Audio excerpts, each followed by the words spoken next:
A mother is grieving the loss of her son, killed in a shooting at the Amazon Fulfillment Center in Bessemer. And police are still searching for his killer.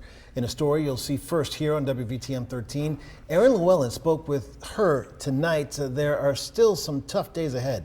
Aaron. Yeah, Guy, Carla, Tyler Alexander's mother told me it's hard to keep up with the days, and it's been hard to eat ever since she found out her son was shot and killed.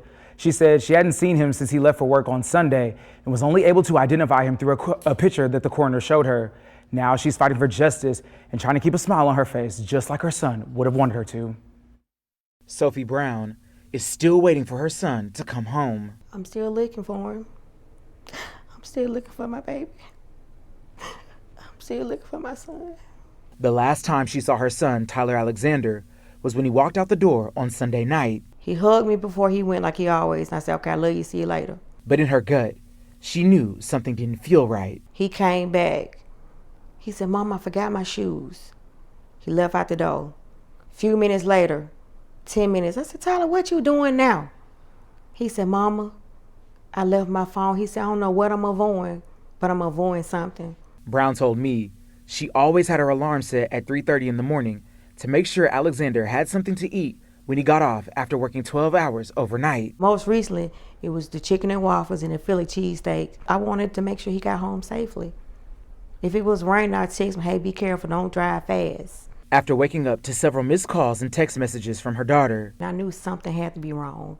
she opened Facebook and saw her son laying on the ground, dead, in the parking lot of the Bessemer Amazon Fulfillment Center. People are so insensitive to post a deceased person just to get likes. To see my son deceased, it was heartbreaking. It's a memory I would never forget. Now, she's demanding justice for her only son. I feel like I failed him because I wasn't there to protect him. Anything that he needed from me, Mama was there. He'll say, Sophie. He knows Sophie had his back, but I didn't have his back that night. Brown doesn't know why he was killed, but she hopes he will be remembered for his smile and bubbly personality and love for kids and animals. He was a great guy, and they took my heart from me. Part of my heart they took from me. I'll never get him back. Now, you heard about Alexander's love for animals. His mom told me a story of how he saw a dog on the side of the road just a few months ago and brought it back home. She said he took the dog to 2 different humane societies before finding one who was willing to treat it. Now, Brown says that's just the kind of son that she had. Now, to honor Alexander's life, Amazon says that it planted a tree in his memory in the Amazon rainforest. Now, Brown told me her son was a student at Lawson State Community College and was studying to be a nurse.